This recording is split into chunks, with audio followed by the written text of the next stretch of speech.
So hello and welcome to Rebbe Nachman's Radiant Torah. I know people will probably be joining us as we go along. Today I'm thinking about saving the Q&A for the end of class. Hold on one second. I have people texting me because I can't figure out what to do, how to get in. And so I'm going to get started. Hold on one second. Okay. Oops. How do I, for some reason that's not, Hannah, for some reason I have you as the speaker. I don't know why. I've actually. Okay, don't talk. Wait, hold on a second. Mute yourself for a second. Let's see if I can change it. Nope. I don't know how to change it. There must be noise. Are you muted?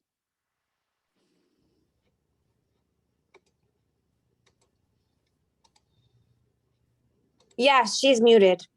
Okay. Eleanor isn't muted. Okay, so now I'm going to try to see.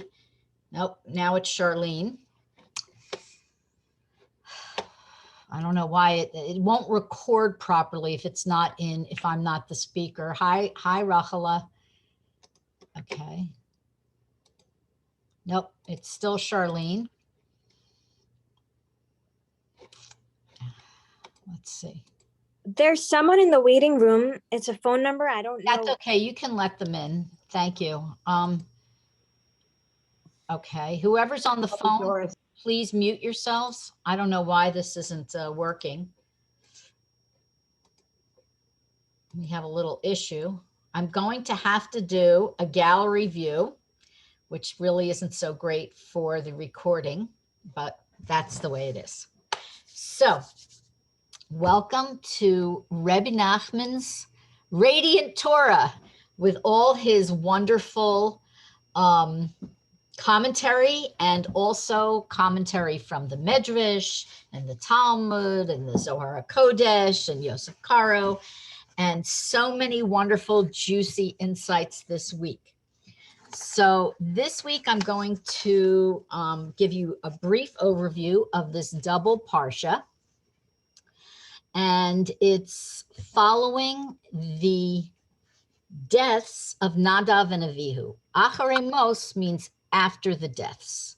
And we begin with this idea that even though it was 6 months before, Hashem's speaking to us now, and he's reminding us of the seriousness of what? Of our Nadav and Avihu's situation. Okay, which we discussed before. So I'm going to give you a summary. After the deaths of Nadav and Avihu, Hashem says we have to be careful with our Kedusha, with our holiness, okay? And it's a caution to us, and we'll discuss that as the parsha goes along. And he describes the Yom Kippur service of the Kohen Gadol, the high priest, and how they must enter the inner sanctuary of the Beis HaMikdash, the Holy of Holies, in order to perform this ketoret, the incense offering. We're going to talk about that too. We're also going to talk about the Yom Kippur casting of the goats. Somebody else is trying to get in, but I can't help her right now. The casting of the goats, the lots for the goats, one to Hashem and one to Azazel, and we're going to discuss the meaning of that. We are going to probably not focus on the korbanos, the animal offerings and sacrifices and meal offerings. And also this parsha talks about laws prohibiting immorality, and it goes through a variety of possible immoral situations. And we're going to touch on that very lightly, only in the context of other parts of the parsha. Then it goes on to how we do remain holy. We know the prohibitions, but how does a Jew remain holy? What does this mean to sanctify ourselves? Then comes more prohibitions in Kedoshim against idolatry, and we're going to learn a little bit about that. And the Parsha also includes the mitzvah of tzedakah and Shabbos and honesty and honoring one's parents. And then an important part of the Parsha is to love your fellow as yourself. Okay, so if we have time, we'll wrap up with that. So what we're going to do is we're going to start with the incense offering. Now, if anybody has ever seen, I'm going to try to see if I can get myself. No, whoever's on the phone, do you think you could mute your, I don't know if you can mute yourself on the phone. I'm still trying to get a speaker view. I don't know why it's a problem. Okay, so this idea of the incense, what is the incense? So is everybody familiar with the ketoret or the ketoret that we say in the morning in the siddur? Okay. All right. So what is this ketoret? I don't see any faces, so it's kind of, I see one face from an iPhone. Hello. Hi. So there's Hannah, okay, and Naomi. Hi, Naomi, and Rachel. So is everybody basically familiar with ketoret? Okay. So we say this incense offering in the morning. We say it before we really daven, and then we also say it after towards the end of davening, right before Aleinu. So it makes a framework for our davening, for our shacharis. Okay. So why is this so important, and why do we say it? We also say it again later in the day. So the ketoret was a very key offering in the Beis Hamikdash. And the one that's described in this parsha is the one that the Kohen Gadol would perform on Yom Kippur. And what he would do is he would assemble everything he needed and then bring a handful, and it had to be a certain measurement of ketoret, into the base paroches, into the area behind the curtain. Okay. And from there, he would go through the ceremony of lighting it. And the incense, aside from the basic material idea of offering up a fragrance to Hashem, it also denoted and helped along a very highly Kabbalistic process of purification. Okay. So Yosef Karo tells us something amazing. He says that when the Kohen Gadol was preparing the lamps and getting ready to do the incense offering, Chesed would rise attached to Bina. What does this mean? It means simply that in the supernal worlds, and also connected down to our world, kindness and understanding merged. The incense offering is about purification, and it's also about kindness, sweetness, okay? And what would happen is after the Kohen Gadol lit the incense, the Sitra Achra, the other side, the negative forces would begin to disperse. Something about lighting the incense and offering up that beautiful fragrance to Hashem would disperse all negative influences, including and especially plagues and disease. And we know from some of the mystic texts that Moshe Rabbeinu was given the key to the incense and told, if you want to get rid of plague, be careful with the incense offering. Okay. So maybe last year when this whole thing with the corona started, you may have heard some shiurim or classes or been told to be careful to say the incense offering every day. Okay. And I know some people took that upon themselves to be careful with it. The idea is that what happens during this from sort of the mystical view is that Malchus joins with all the other spheros. This is what Yosef Karo says. So what does this mean to us? What does it really mean? It means that there's a unification going on of a lot of disparate parts. So we know that the incense is ground up very finely to a powder. So you can't tell the cinnamon from the galvanon. Okay, you can't tell what the different components are. It's one, it's united. And that unification, along with the burning, is actually, again, a material representation of a spiritual reality. The spiritual reality being, okay, the spiritual reality being that the incense has now unified all these disparate parts of the spheros. Malchus is the one which showers it down upon this world, and all the shefa, all the good flow is coming down to us, okay? The incense smoke goes up, and the good comes down and surrounds us and envelops us. So the idea is that when we say the incense offering, and we're careful to say it every day, as much of it as you can, especially along with the offerings afterwards, which kind of seal the deal, we are enveloping ourselves in protection. We are being shomered. We are being guarded and protected from negative forces, especially disease. Okay. So that is a little look into the incense offering. Now, one of the interesting things, again, last week I spoke about the Tzaddokim, the Sadducees, as they were called, okay? One of the interesting things is that because they only believed really in the written Torah, they didn't believe in the oral Torah, okay? So what did they do? So they said, no, the way we're reading it, they had another misinterpretation, okay, which they're mentioned frequently in the Midrash. They're mentioned to caution us against misinterpreting, okay?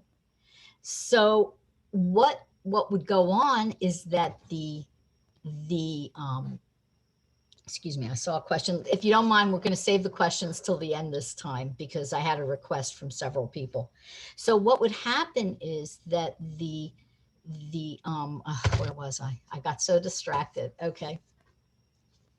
Oh, the Sadducees. So what they would do is they said, we're going to prepare the incense outside, set it up outside, and bring it in when it's all ready to go. And we know that the Kohen Gadol brought it into the Beis Paroches, okay, into the place behind the curtain. So what's going on here? Why did they do it outside? Because it was convenient for them. They could prepare it at their leisure. They could get it all ready to go. And their logic and their reasoning was, we don't have to do it in front of Hashem. We don't have to do it with his eyes watching us. What does that mean? It means that Hashem doesn't really see us.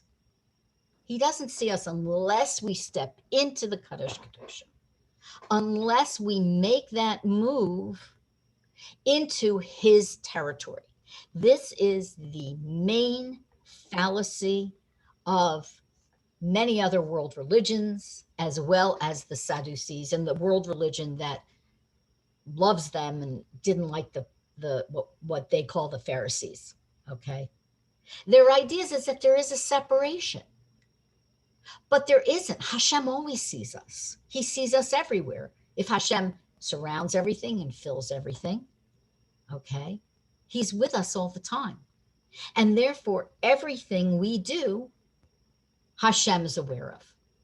This thought is very uncomfortable for many people and very heartwarming for other people, okay? Why? Because if you feel that Hashem is watching over you, it's warm, it's comforting, it's loving, it's an embrace. If you feel Hashem is looking for you to make a mistake, then of course it's toxic. That is not our Torah, okay? Now, there are many hashkafas, many outlooks that have somehow dwindled down into this idea that Hashem is looking for you to trip up and make a mistake. Now, I can honestly say that most people don't believe this, but there are people who do, who feel like this, that this is their Judaism. He's so focused on what you're doing wrong. But Rebbe Nachman tells us that the main tzaddik we learn a zamra from is Hashem himself.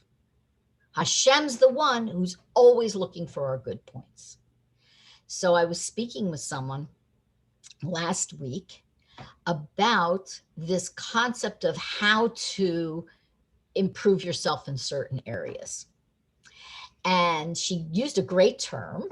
She said, I said, you should just add good things. Just add on good things. Okay, don't worry about leaving the negative behind. Focus on the good and build on the good. And she said, oh, and I said, it's like a diet. You know, if you add a lot of kale and a lot of protein and a lot of good stuff, the ice cream and the junk food will drift away. You won't have room for it. And she said she calls that the crowding out diet. I love that term. And you just crowd out the negative with the focus on the good. This is in a nutshell, I would say, the main gist of the Rebbe's approach to doing tshuva. Okay, we do have to have remorse. We do have to be aware Hashem's watching us. We do have to confess. It's true. But the main gist is start filling your time with good stuff. Start davening good stuff, reading good stuff, doing mitzvahs. And after a while, there'll be no time for anything else. And it will sink in. Okay, because Hashem's with us everywhere, not just in the Holy of Holies. He's with us everywhere, all the time. And it would be very exhausting indeed if he was looking for the negative. Okay. So how do we do the incense today? We say the incense. This is the offering of our lips, is prayer. And today, that's the incense that we offer up to Hashem. And the fact that we are doing it personally rather than the Kohen Gadol adds an added measure of connection. Okay. All right. Now I am going to briefly, just give me a minute. I have all my svarim in front of me. I want to talk about the goats, which is confusing for some people. Hi, Rivka. What is, yes. This is Sarah. Can I ask a Hi, quick Sarah. question? Yes. Okay, it's about the incense offering. Is this something that we can do at home, or does it have to be like in a temple? Okay, great question. So as women, we are not obligated to say this with a minyan. Okay. You find it in your siddur, and we can say it by ourselves at home every day. It's part of the morning prayers and also afternoon if you say them. And the idea is we are not allowed to make or approximate the incense in any way, shape, or form. The Torah tells us it's actually punishable by death. But since we really don't know how to make it today, you wouldn't even be able to approach it anyway. The idea is to say it and to learn about it. And there's a lot of information online that can give you insights into the incense. I'm doing an overview, but if you want the details, you can definitely go online. And I can even send you some interesting information. Okay. All right. So next we're going to go to the goats. So what is this with the goats? There's two goats and lots are drawn. And one goat is for Hashem and the other goat is to Azazel. Okay. One goat is for holiness and the other becomes the scapegoat. This is where the idea comes from. Okay. God forbid we should think it's an offering to any kind of deity or negative force or anything. It's not. It's a bribe. It's called a bribe. And really what it is that goat is carrying the burden of our transgressions, our misdeeds, okay? And the Kohen takes and draws lots. And when he finds out which goat, he has one to his left, one to his right, they have to be identical. And the one that he pulls out that is for Azazel, that gets tied up with a red string and then pushed over the cliff later on in the ceremony. Okay, so one of the goats, the other goat is sacrificed, okay, in the Beis Hamikdash. Okay, so these are identical goats that are sacrificed in two different ways.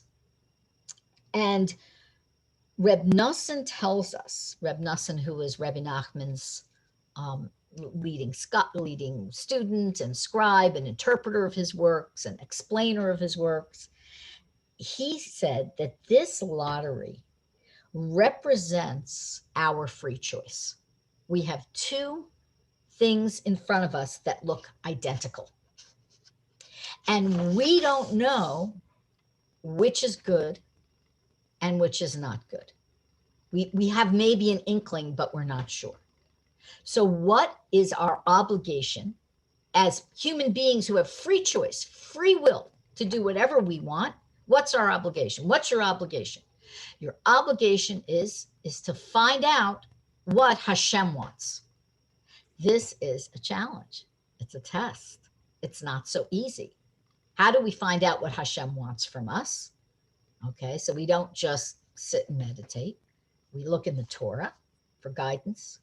We look at the tzaddikim for guidance and the sages for guidance.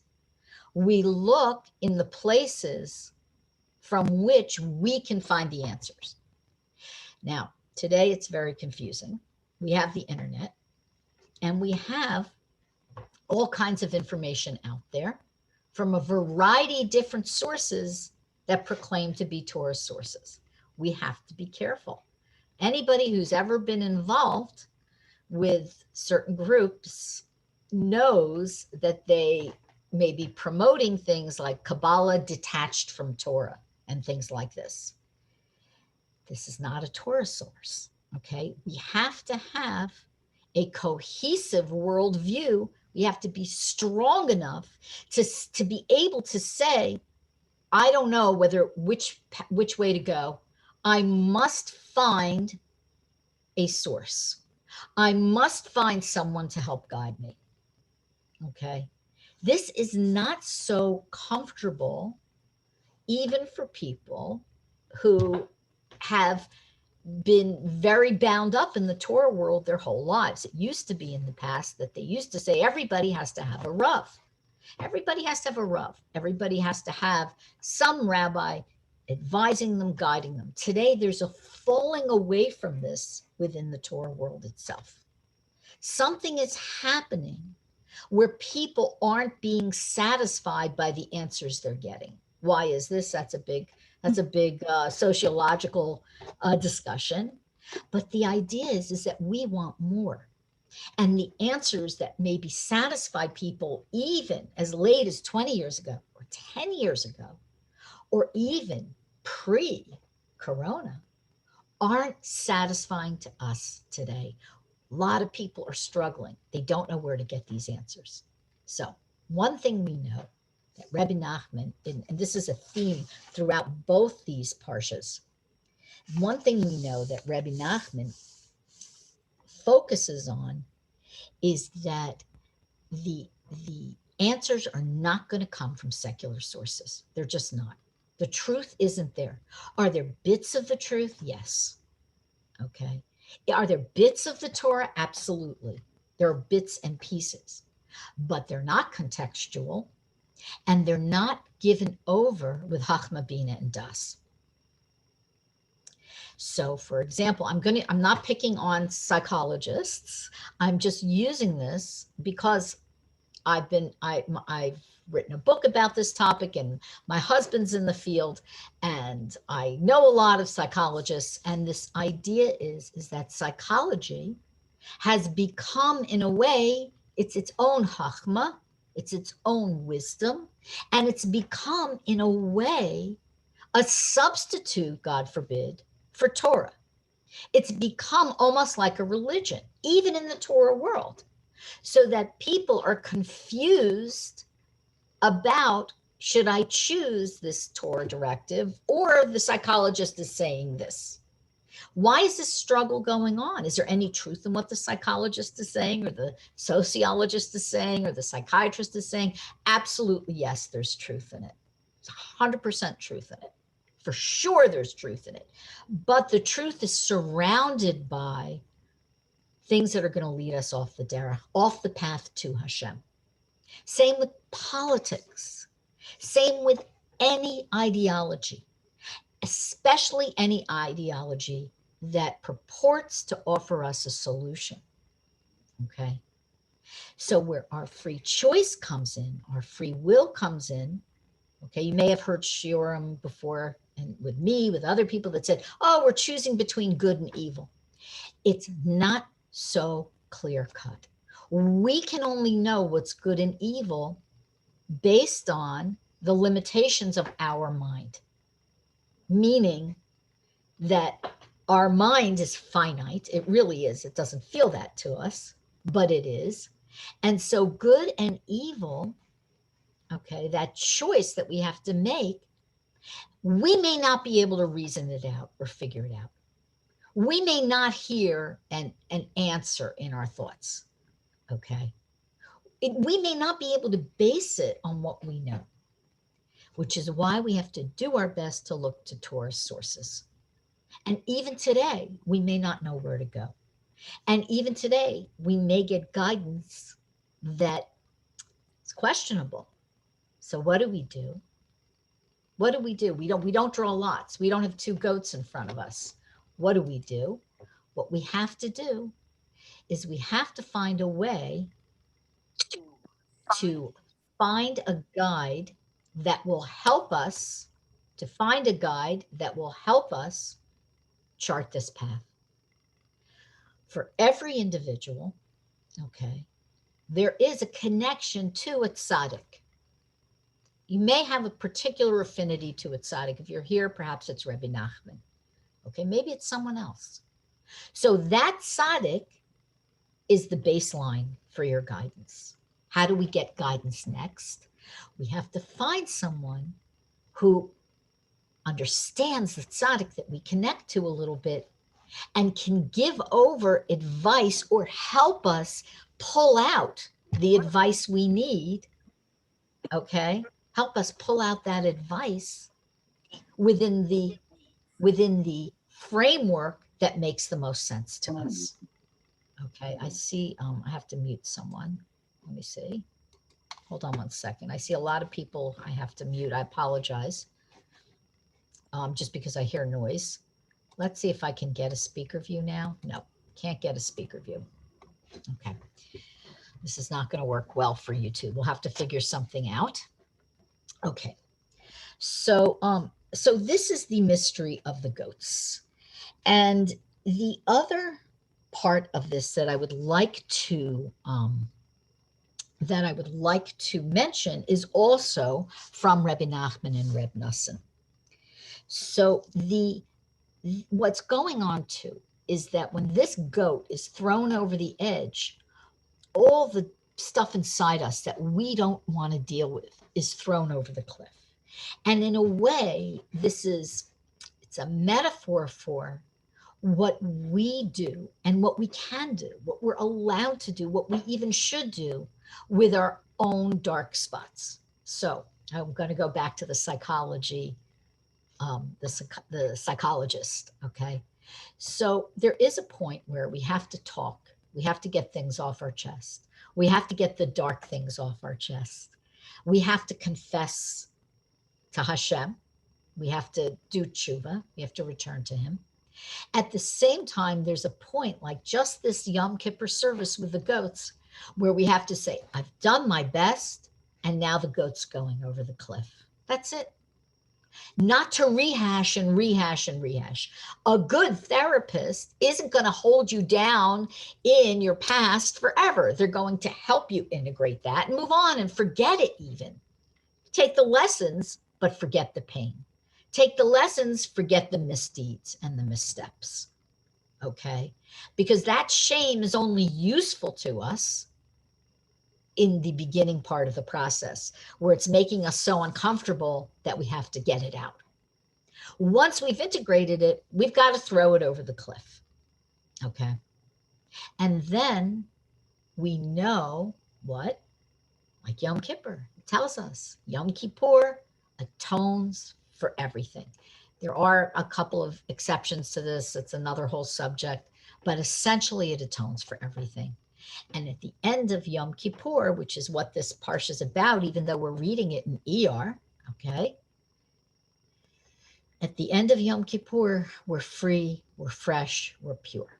This is part of the essence of hisbodedus, of hitbodedut, talking to Hashem in your own words. So for those of you who practice hitbodedut daily, or who try, you will know that if you've been doing it a while and you've been reading about it, that the main idea is to just talk to Hashem in your own words, like he's your very best friend, which he is.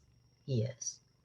And then the next level is to go through a period of your hitbodedut and devote it to confession, to teshuva, getting the stuff out. That's when you go from step 1 to step 2, level 1 to level 2. Get it out. Use Hashem. Use your closeness, this relationship that you have, that you've developed with him in positive hitbodedut, to now start to throw the bad stuff over the cliff. Get it out and work it out. Rebbe Nachman cautions us, okay? And he explains the reason why hitbodedut is so vital. The caution is that if we're not careful, we're going to feel bad all day long. And all those negative feelings are due to what? They're due to our missteps. All of them. Even the ones that we think are other people's fault or this or that. It's actually all due to the fact that we aren't feeling unified. We know there's stuff we have to fix, even if we're not conscious of it. Okay? And he says, don't do that for 23 hours a day. Just be happy. But the 1 hour a day you devote to hitbodedut, use that time to get close to Hashem, to talk to Hashem about anything, even, paying your bills, whatever you want, poetry, whatever you want. But make sure you use that time to do tshuva. Then the rest of the day, put it out of your mind. You have thrown the goat to Azazel. It's over the cliff. It's gone. This is how you stay happy. This is how you stay happy. Because if you're focused on all the negative in your life, it's very hard to be happy. Okay? All right. So we have some comments. I hope everybody doesn't mind that I save them till later. Unless there's anybody have a specific question related to anything I've just said. If this is new information for you, hitbodedut, you can Google it, or you can text me and I'll explain it to you. Nope? Okay, great. All right. Next.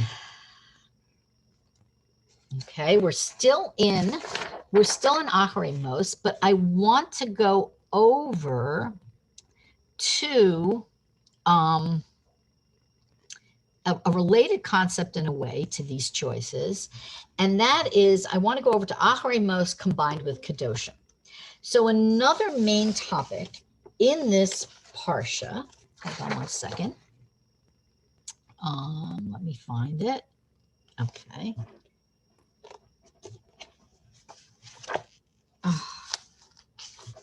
Another main topic in both these parshas is this idea of non-Jews, the two specific nations, the Egyptians and the Canaanites, and we're going to focus on the Canaanites, outside the land of Israel and inside the land of Israel. And I want to talk about this because it's also related to politics today in many ways and to our view of Israel. So we're going to begin with the commandment in Acharei Mot, which says that we shouldn't. It tells the Jews, don't follow in the way of the Mitzri, of the Egyptians. Don't follow in their way, and also do not follow the ways of the land of Canaan to which I'm taking you. So here Hashem is taking us to a land that's inhabited by people, and we shouldn't follow their ways.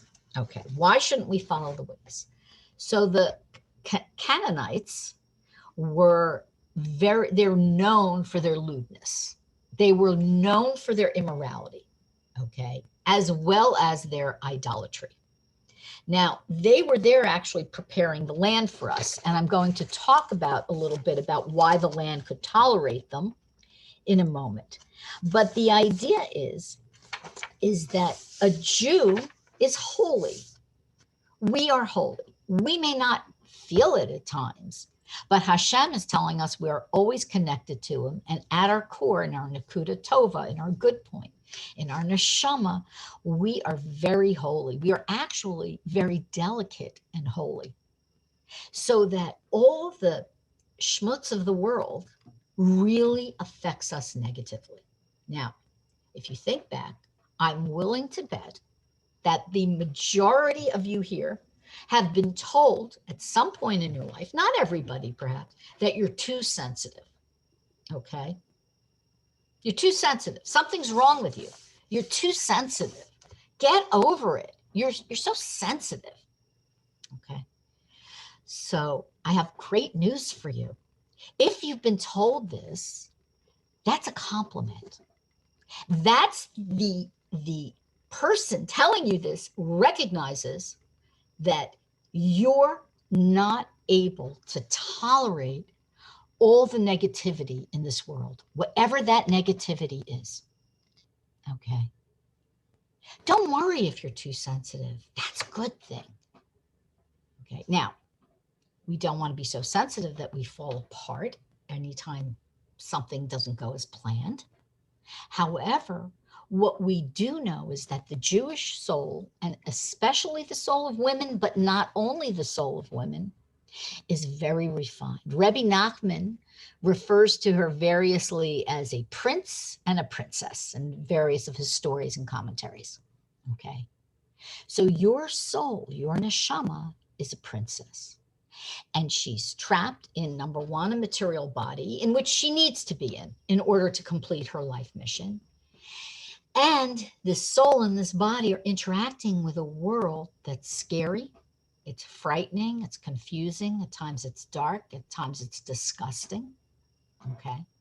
And we can think back to our childhoods when we were little girls.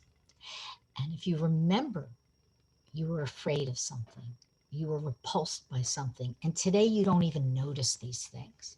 Is that just because you've grown up? No, it's because you've had to put on armor in order to survive in this world. Part of recognizing that you're holy, like the Torah tells us, okay? You're holy. Don't follow those Egyptians. Don't follow those Canaanites. Don't follow the secular world. Okay, we're going to talk about the idolatry of all of that in a minute, because that isn't for you. You have a special mission. Now, each of us has our personal mission. I should actually call it a personal path, because the overarching mission is to live with as much holiness as possible in a world that tends to reject the holy. Okay, and everybody's holding at a different place with this. And we can't judge, it's really important that we can't judge someone who's living with less of this than we think we have as inferior or as a bum, God forbid, and someone else who's living with more of it. Maybe there are more restrictions or more focus on whatever. We can't view them as, as uptight or a fanatic. No, as a matter of fact, Rebbe Nachman says the real fanatics are the people who don't believe in God. Okay, and we know this if you've ever had a conversation with somebody who says they're an atheist. They get so upset if you talk about Hashem because they're fanatics. That's their religion, is to not believe in God. Okay, so they get, and I wouldn't even bother debating because eventually, hopefully, they'll come around, and if not, okay. But the idea is that the way we are in the world can be very confusing to us, because this world isn't right. I see somebody out of the side of my head nodding. It's not right the way it is. I see two people on both sides of me nodding. It's not right. Things don't look right. They don't look right politically. They don't look right sociologically. I was just reading something where somebody was saying, and then I was having a conversation with somebody, look where postmodernism has led us. Postmodernism has led to this movement of where there's no right and wrong and moral relativism and blah, blah. It's not postmodernism. It's not Marxism. It's not fascism. It's not this. It's not that. It's all from the same place. It's all from the place of not connecting to Hashem. All from the place where people feel that nothing really matters in the long run. Okay? And we know that it really does matter because we have souls. We're connected. Okay? We understand that connection is very real, and we know it often in ways that we wish we didn't know. We know it from our sensitivity. Okay, so when I think back in my life of all the things that I've been through, I'm amazed at how some things don't bother me, and they should really bother me. Why don't they bother me? Because my soul has like scabs over it by now. Okay, Heap Bodadu, talking to Hashem in your own words, doing tshuva, getting down into your heart, crying out to Hashem, asking for his help. Sometimes it does feel like a little bit like the scabs are coming off. You have to be careful, okay? But at the same time, it's healing because you're acknowledging who you really are. And that's the key to Heap Bodadu. You're acknowledging who you really are, who you are as a person who's connected to Hashem, who has a relationship to Hashem, who is loved by Hashem, and who loves Hashem. And we forget that as we get older. Okay, so the Canaanites were just horrible people. They were filled with immorality and idolatry, as were the Egyptians. Yet the Egyptians weren't really punished so much, but the Canaanites were. Why? Because the Canaanites were living in the Holy Land. And the Torah tells us, and I see this is unpalatable for some people, but the Torah tells us that if we don't live in the land according to all the mitzvahs that Hashem gives us, which by the way are in these two parshas, the overview of them, okay, the 10 Commandments is rephrased in these parshas, then the land will vomit you out. It will expel you because the land itself is so holy. It's the only land like this. So we know the Egyptians eventually faded away, but they weren't kicked out of their land. Okay. The Canaanites were kicked out. They were vomited out. And why were they allowed? So why were they allowed to stay in Israel? They were there for a long time. Okay. Why were they allowed? Because I'm going to tell you a couple of the reasons that Chazal say, which I thought was kind of interesting. First, they gave honor to the tzaddik of the time when they're at the inception of the Canaanites, Avraham. Avraham was the tzaddik of his time, and they gave him honor. They gave him kavod. Okay, they recognized that he had a connection to Hashem. They knew this. They weren't, even though they were idolaters, they also believed in Hashem, because you can actually be both in this world, as crazy as that sounds. Of course, your belief in Hashem is flawed, but you can still believe in Hashem. So when Abraham asked the Bnei Ches to sell him that burial ground for Sarah, they called him a prince of Hashem. They accorded him honor. And that's why they merited to stay in Eretz Yisrael for as long as they did. Now,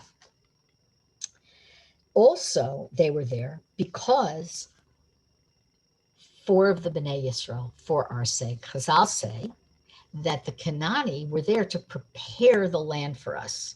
What did they do? They built houses, they planted trees, and we know from the episode of the spies that the fruit was incredible. It was massively huge. Okay, it was very beautiful. Okay, so they were there. Now, today in our consciousness, this sounds like words that people don't like. Politically, this sounds politically incorrect. Occupation, settlement, all that nonsense. Okay. But this is from Hashem. This was their job. This was their mitzvah. Their mitzvah was to prepare the land. Okay. If we look at it from, again, we're speaking about the postmodern eyes, it's not fair. It's not social justice. Something's wrong with it. But if we look at it from the Torah, this is what Hashem wanted. Everybody has their role. And as long as the Canaanites were fulfilling their role, they were allowed to remain. Okay. All right. Okay, let's see what time it is. Okay. I do want to get to the next part about idolatry. Let me see. Hold on one second. Does anybody at this point, I'm going to pause and see if anybody has any questions related to any of the points that we just spoke about. I have a question. Yes, Naomi. Yeah, do we not see in the story of Noah that immorality was even reflected in the land that where the people left, where they lived? Am I remembering that correctly? That, and here we see a medrash that the lands themselves had immorality embedded in them. Yeah. Yeah. Mm-hmm. And Eretz Yisrael doesn't. Mm-hmm. Yeah. Okay. That's the difference. Okay. So when we go to a place, so what we have to understand is that there's a sar, a prince or an angel, actually, a malach. He's called a sar for every single one of the nations. It's the 70 nations. There may be more nations, but each nation belongs to one of these group nations, and each nation is tied to a land. Okay.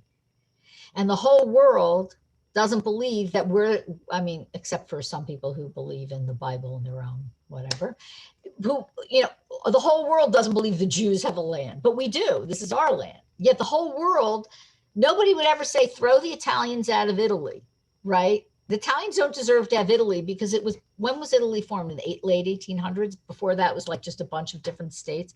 Okay, so what we have to understand is that all these lands do belong to a people. And each land, so Italy, again, Edom was given a beautiful place. Italy's very beautiful if you've been there. It was given a fat place. Rome was given something fat, rich. It's a land with a lot of physical riches and material riches. Okay, so each land has its own aspect, its own flavor, and each land has its own impurity, which is reflected in the struggle that the inhabitants have with whether they're going to go for that impurity or whether they're going to try to seek the truth. And we see that people seek the truth anywhere. There are converts from Japan. There are converts from Africa. That, Esha Torah's the most popular articles, if you ever want to look at it, are always on the converts from all these unique, exotic places. So it is possible to look for Kedusha, but the lands themselves are ripe with a negative energy.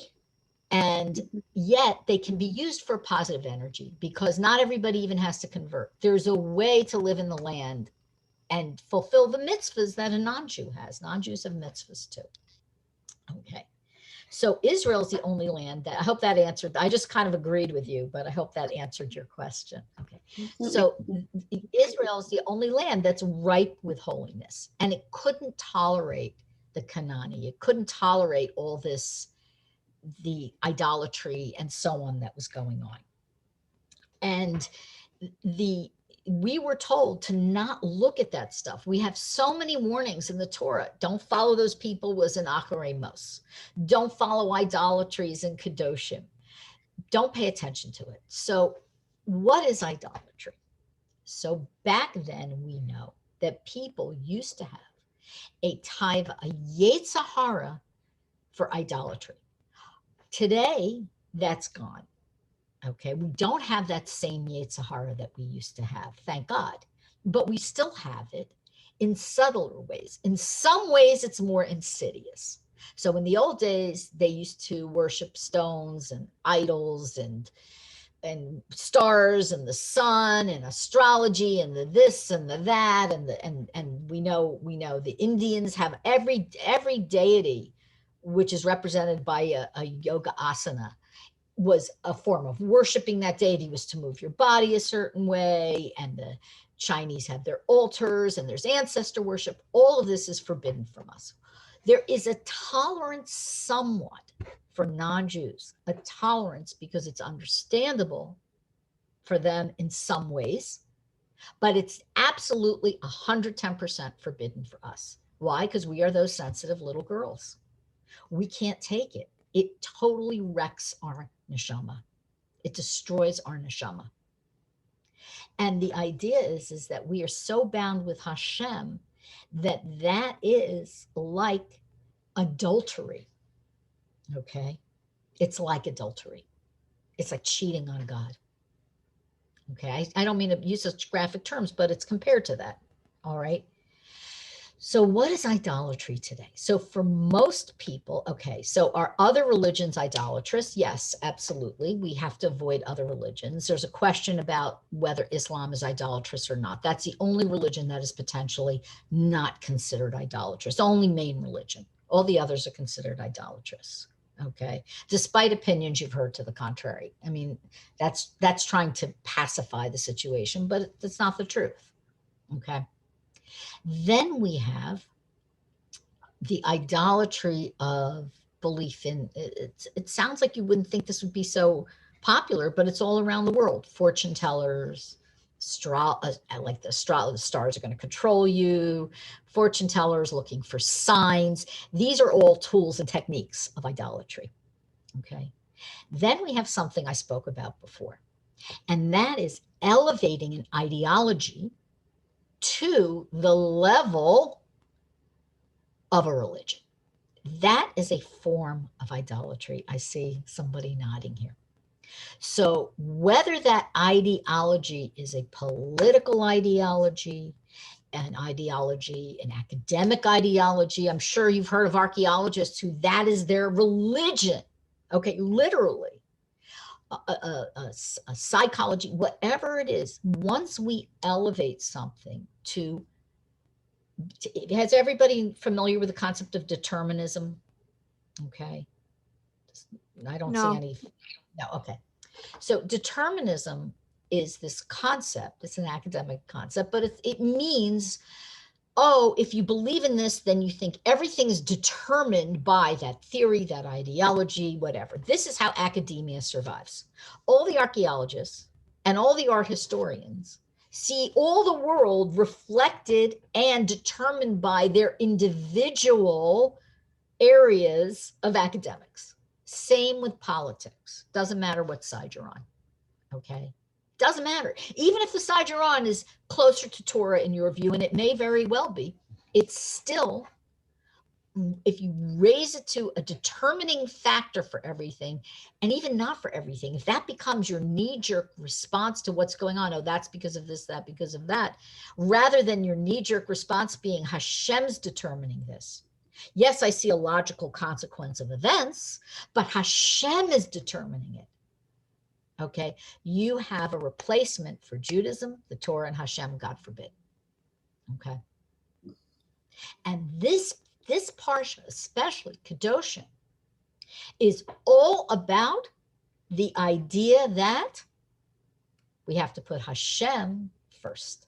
Idolatry. I mean, there's other pieces to this parsha too, but Rebbe Nachman explains. Now, people have heard that Rebbe Nachman was against the Torah world in general, but not all, against most secular secular studies, okay, except for specific reasons. And he calls this kind of focus on filling our heads with ideas that are not necessarily from a Torah source. He explains that this facilitates the medame, the imagination, the negative imagination of the rest of the world. And a Jew's thoughts should always fall into the vessel and structure of Torah. Okay. So the rest of the world has leeway. And Hashem's telling us, or Rebbe Nachman's telling us, if we want to protect that sensitive little girl, our neshama, if we want to operate in this world while being connected to Hashem, we have to do our best, and everybody's holding in a different spot. Again, this isn't a judgment. It's not a judgment. It's just to increase the awareness of how should a Jew think and feel, and how a Jew, okay, I'm using the should word. Nobody likes that word, but the Torah tells us a lot of shoulds. Okay, Rebbe Nachman does too. How we should think and feel is best for the health of our psychospirituality, is best protected by thinking in a Torah construct. That should be our determinism, not this politics, that politics, and so on. I mean, these are really big concepts, but they're all from the Parsha and Rebbe Nachman and so on. Okay.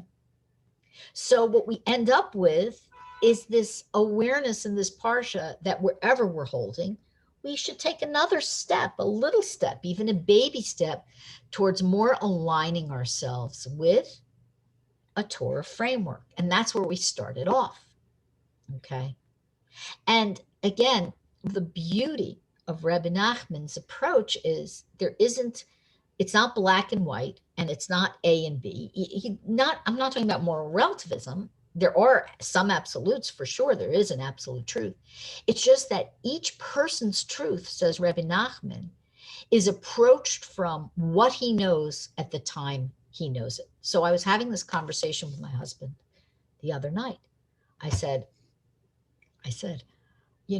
honestly, I'm beginning to understand that when Rebbe Nachman he once said, I know nothing. I really know nothing. I'm beginning to understand what his nothing is. Because the more I learn and the more I learn, the more I realize this vast vacuum that I don't know. You have to actually get to a point of knowledge until you're just aware of what you don't know. I'm like, all of a sudden, I'm so appalled. I was learning something and I was like, I don't even know the context. I don't even know how to frame this. And when you start off learning, you're like, I know this and I know that. And then little by little, you see what you don't know. And that is the greatness of Hashem. That is when you recognize that you have boundaries and Hashem doesn't have boundaries. Okay. Our minds and our hearts have boundaries. Hashem's is limitless. All right, let me just, it's almost time, but I have a few things in here that I wanted to touch on. I would like to go over some laws very briefly, okay? I wanted to speak about the prohibitions against turning to idols, just a few of the things it includes, because a lot of people may not know this, okay? So first of all, it's forbidden to gaze at idols. And you will see many Jews, we're not allowed to go into a church or any other place of worship that's foreign to us. Some say you can go into a mosque, some say it's questionable, whatever.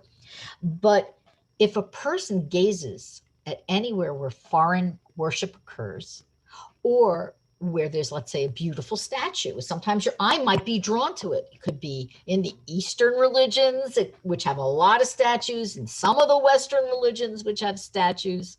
Okay, we are not allowed to gaze at it. This includes even paintings of these subjects. So if you go to an art museum and you come across some religious artwork, it won't be Jewish probably, look the other way. That's all. All right. One should never arrange a meeting near a place, or if they need to be near a place that, say, let's has a place of foreign worship or an idol or a statue. You shouldn't say, oh, meet me by this statue or meet me by that church. You should never say it, okay? Because we want to keep our mouths holy. This is a little tiny fence that protects us. Okay. Now, this is very difficult. And again, I'm going to say that in general, where you fall on your definition here, whether you fall in a narrow definition or a broad definition of idolatry, depends on where you're at in your life, okay? But the Torah in practice forbids us to read any books, listen to lectures, or become otherwise involved in cults, religions, or even philosophies which aren't Torah-based. And a lot of people don't know that, okay? And what that means to you, again, is going to be from where you're holding right now or wherever you are in your life. It can mean various different things, okay? So your mental focus, which is a huge topic in Breslov, okay, your mental focus is considered, I would say it's considered your holy of holies, because our internal world is the world that we have the most really, it's the world that's most connected to Hashem. It's the most sublime, it's the most spiritual, and it's in ways the most important. Because we could slip up sometimes physically, but we don't want to slip up with our thoughts or our feelings. And that's difficult. That's why we need Hitbodedut to work all this stuff out. Okay. Before we go, I see we have a lot of questions. So it's time, but what I'm going to do is go over the questions. What is the part that Malchus does to bring the seniors? I think you mean Sephiros together and thus bring the Shefa, the crowding out method, the Sephiros. Okay, so that idea is Malchus operates in this world as almost, it's referred to as the mouth, but it's also the lowest Sephira. And it's also, we know the word Malchus is royalty. Why? Because a king can't have kingship and sovereignty and rulership without having a people to give to. So Malchus is this process by which all those energies come out into this world. It's other things too, but that's in brief. Let's go. Next, hold on. I don't know why I'm having a problem rolling this down. I was just explaining this to someone who's written, we have to find a compass in Torah. Otherwise, how will we know what is right? Perfect. Hashgacha, to hear this now. The ancient Greek philosopher's compass was filled with decadence because it was self-determined. Absolutely. And that's what the Canaanites and the Egyptians, they used the medama, the negative imagination, their own thoughts, their own ideas, in order to construct their realities. Excellent comment. I think that's Naomi.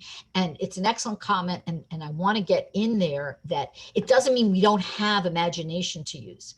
It's not a straitjacket at all. What it is the difference between pouring water onto the table because there's no vessel to hold it and constructing the own vessel of our minds. We are partnering with Hashem and constructing that vessel. Okay, next. Can Hisbodedus be like journaling? So Hisbodedus is actually speaking out loud, and there's a reason for it. Because what happens when we speak the words of our heart is very different than what happens when the words come through our hands and we write or journal or type. However, that doesn't mean to say that journaling isn't helpful. It's absolutely helpful. It may even be a pre-warming up to Hisbodedus. It's nothing wrong with it. It's all good. Okay, next. Museums have tons of statues and idols. Yes, they do. Yes, they do. Okay. Okay. Somebody had to leave. She has a meeting. Okay. I think that's it. Before we go, what is the word that, oh, the negative imagination, medame. That's the word that Rebbe Nachman uses. Okay. All right. It's like a negative fantasy. He describes it in a variety of ways. One of the ways he describes it, he gives a perfect example, is you lie in bed at night and you think about something, a conversation you had with someone. And next thing you know, in your head, you've ended up constructing this alternate reality whereby that person's really out to get you. That's how he describes it. That's a negative imagination. There's other kinds too. Okay, any more questions? We're good? Okay, great. All right, so thank you, everybody. Thank you, Eleonora, for sponsoring this class. It's really appreciated. It should be a schus for you, a merit for you and your family for everything good. I meant to say that at the beginning, and I got very caught up in the technicalities of trying to figure out how to do this Zoom recording properly. I wish you all the best. Have a great week, and God willing, we'll see you next week. Thank you.